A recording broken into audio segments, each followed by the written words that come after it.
سرخط مهمترین خبرها: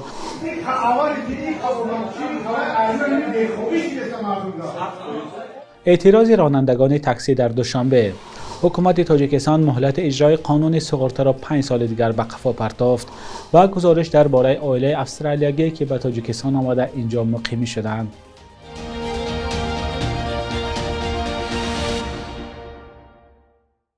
سلام بینندگان عزیز، برنامه دویدی بامدادی را با تازه ترین خبرهای تاجیکستان و جهان تقدیم شما میکنیم. امروز 26 سپتامبر سال 2025 است.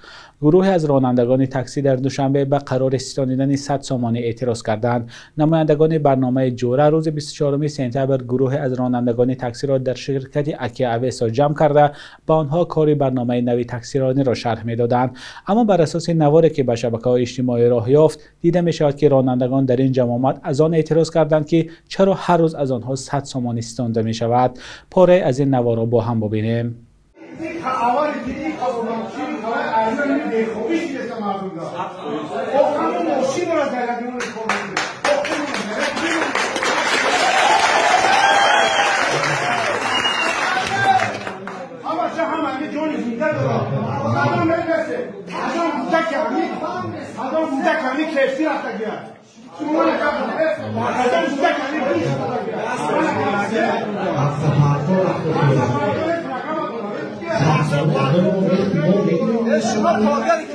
نمایندگان برنامه جوره به رانندگان گفتند مسئله ستانیدن 100 سامانه با آنها ربط ندارد و رانندگان باید به شرکت‌های تاکسیرانی مراجعت کنند. شکایت اساسی رانندگان تاکسی در پایتخت این است که صرف نظر از کار برآمدن یا بیماری، آنها باید هر روز به شرکت 100 سامانه پرداخت کنند و یگان روز هم به آنها استراحت داده نمی شود.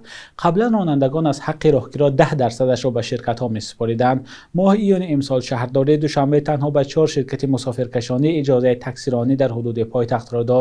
اینها شرکت‌های اکو تاکسی، آلوچه افتا، کاویان و صفا تاکسی هستند، ولی نام مالکانشان معلوم نیست. قبلا شرکت اکو تاکسی در واکنش به گزارش رادیوی آزادی گفته بود اگر رانندگان بیمار باشند می توانند رقم ماشین را سپارند و همان روز از پرداخت 100 سامانه آزاد می شوند. بعد قرار شهرداری دوشنبه در ماه ایون شکایت رانندگان و هم مسافران تاکسی زیاد شده است. از یک سو رانندگان از پرداخت 100 سامانه شکایت دارند، از سوی دیگر مسافران میگویند که با جاری شدن برنامه نو نرخ راهگیری را بالا رفته است، نظری که مسئولین آن را قبول ندارند. حکومت تاجیکستان با موافقه پارلمان مهلت اجرای قانون درباره سقراط طبی را 5 سال دیگر یعنی تا سال 2030 به قفا پرداخت.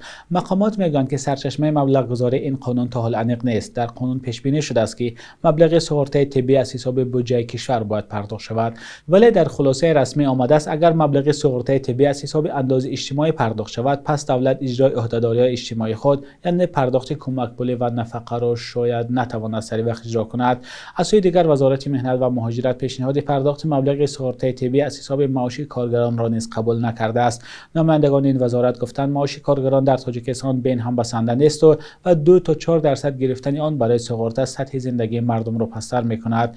قانون درباره سقراط طبی در تاجیکستان سال 2008 قبول شده ولی تا حال اجرا نشده است. مقامات 6 مراتب است که اجرا شدن این قانون را به تأخیر می‌گذارند. کارشناسان بخش طب بارها گفتند که جاری شدن سقراط طبی در تاجیکستان فساد را در ساحه تندرستی کم می‌کند. این تجربه در بسیار کشورهای پیشرفته و همسایه‌های تاجیکستان عمل می‌کند. مقامات ازبکستان بر رید و بازداشت چند نفر در وقت کنسرت یک هنرمند ازبک در روسیه واکنش کردند. آژانس مهاجرت ازبکستان گفت کنسرت جلال‌الدین احمدعلیف قبلا با مقامات محلی منطقه کراسنایارسک موافقه نشده بود و ظاهرا این کار باعث گذراندن رید گردید. مقامات ازبکستان گفتند برای حمایت حقوق شهروندان این کشور وکیل کرا کردند. شب 23 سپتامبر نیروهای پلیس و آمن روسیه وارد یک مراسم خرسندی مهاجران زاده آسیای مرکزی شده 10 نفر را بازداشت و بازپرسی کردند. پلیس در خبرنامه‌اش گفته است که در این مراسم 620 نفر شرکت داشت و آنها عملیات ضد مواد مخدر انجام دادند. در نوار نشر کرده پلیس دیده می شود که آنها گروه از مهمانان محفل را دست پشت هم با اتوبوس به شعبه پلیس میبرند. کنسولگری ازبکستان در نوسیبیرسک گفته است که گذراندن چنین رید باید اساس قانونی داشته باشد و فراغت شهروندان را خللدار نسازد. مقامات انتظامی روسیه چند سال اخیر با بدترین شیوه با مهاجران برخورد کرده به آگاهی به جای خواب و کاری آنها حمله میکنند. برعکس هزارها شهروند تاجیکستان که با آرزوی روزگار بهتر برای خود و فرزندان تلاش هجرت به خارج را دارند و زیر ظلم و ستم در روسیه کار و زندگی میکنند، عائله از استرالیای دوردست از بودوباش و کارش در تاجیکستان اظهار خوشبختی میکند. جفری دیلان سرور این خانواده میگوید که آب و هوا و امکانات‌های اقتصادی تاجیکستان او را وادار کرده است که در اینجا بماند و به چارواداری و باغپروری مشغول گردد. در این ساحه او با نوگانی‌های خویش صاحب برند خود شد و یک قسم بازار تاجیکستان را با پنیر و شیر و جرقات تامین میکند. همکاری ما فرزان محمدی مهمان این خاندان شد. یگان چیز کمبودی نیست، آب هست، علف هست. جمشید استرالیایی اسمی مستعار جفری دیلان است که اطراف 20 سال باز همراه همسر و فرزندانش در یک گوشه دوردست تاجیکستان جماعت روشن ناحیه ظفرآباد کار و اقامت دارد. آنها در اینجا 100 بز و 10 گاو خوشزاد را پرورش می کنند. بوزی ما نمودش الپین، این هم گرمی هم خنوکی به توور. حاضر اینها بیرون میستند، آفتاب توقت میکنند. گاو هم 4 نمودی گاو همش از فرانسه هستند. مونتبلیار، نورماندی، ابوندانس، همین نمودهای گاو. ما همش انتخاب کردیم، نه از همه زیاد شیر دارد نه پس دارد. همین سیستمی چراندنش مطابق باشند. اختصاص جمشید کشاورزی است و دهقانی و چارواداری را به گفته خودش از کودکی شروع کرده است. در ظفرآباد از سال 2007 زندگی میکنند و فرمه چارواداری را سال 2015 گشودند. تجربه که در این راه آموختند به دیگر چارواداران محل نیز آموزش میدهند.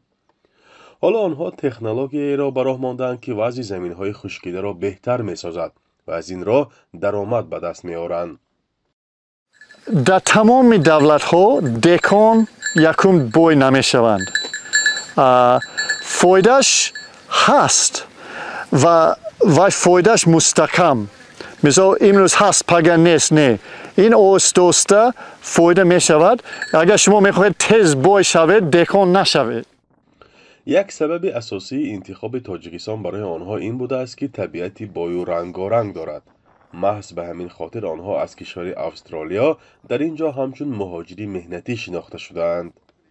اگر تاجیکستان که بسیار امکانیاتی خوب دارد، آب دارد، زمین دارد، باد هوا عجایب داریم، اگر استفاده بریم مهاجر هم شدن در کار نیست. همه در همینجا کار یافته میتوند و درآمد یافته میتوند و از زمین خودمان خورده میتونیم.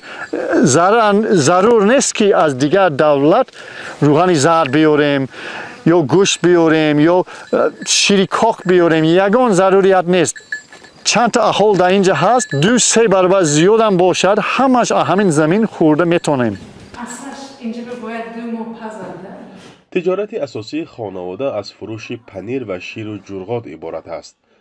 میزاجان اساسی آنها مغازه‌های کلان شهر دوشنبه و خوجند بودند. تمغه‌شان جینگلپا نام دارد. پنیر آنها 4 نمود طعم دارد.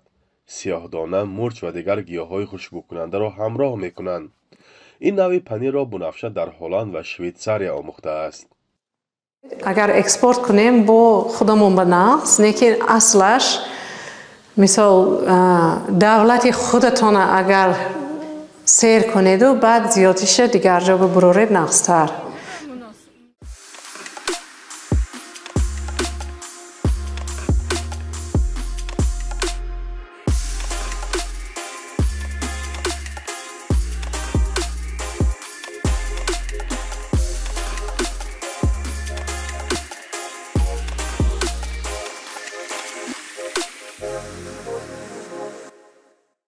در قرقیزستان وکیلان برای پراکنده کردن پارلمان آواز دادند. همه 84 وکیل از این قرار پشتیبانی کردند و کسی رأی مخالف نداد. قبلا نورالله‌بک تورگونبک رئیس پارلمان قرقیزستان گفته بود که 32 وکیل با دلایل اساسناک پیشنهاد کردند که جوگورکو کنش پراکنده کرده شود. انتخابات نوبتی پارلمانی در قرقیزستان قرار بود ماه نوامبر سال 2026 و انتخابات پرزیدنتی ینور 2027 برگزار شود. در نامه وکیلان قرقیز آمده است که کمیسیون مرکزی انتخابات در مدت کوتاه نمیتواند دو انتخابات برگزار کند.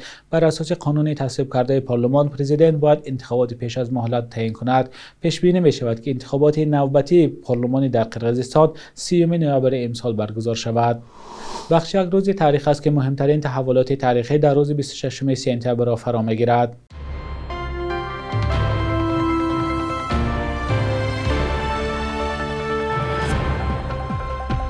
26 сентябри соли 1999 райпурсии аввалини тағйири сарқонун ё конститутсияи тоҷикистон баргузор шуд ки дар натиҷаи он муҳлати президентӣ дар кишвар аз 2 давраи 5 солӣ ба 1 давраи 7 солӣ иваз шуд. Дар ҳамин референдум ба ҳизби динии Наҳзати Исломӣ иҷозаи фаъолият дода шуд ва парлумони Тоҷикистон дупалатаӣ гашт, вале дар соли 2016 дар референдуми сеюми конститутсионӣ фаъолияти ҳизби динӣ манъ шуд.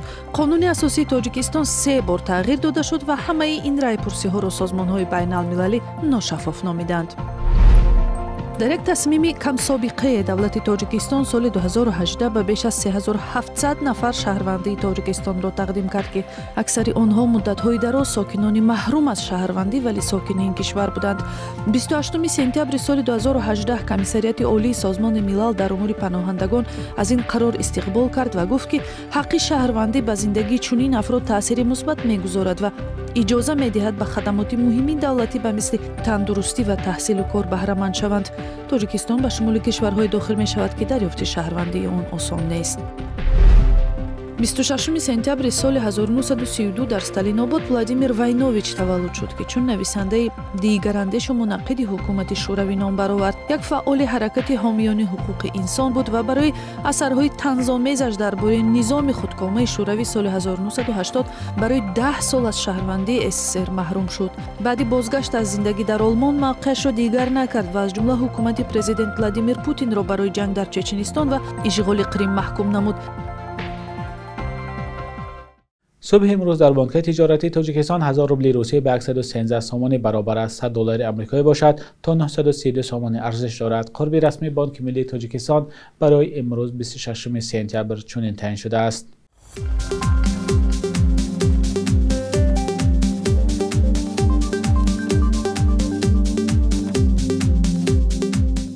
بینندگان عزیز، این آخرین برنامه نوید در هفته روان بود. در روزهای استراحت خبرهای آخرین را از سامانه رادیوی آزادی با نشان azadi.org دریافت کنید. تا هفته آینده خدا نگهدارتان.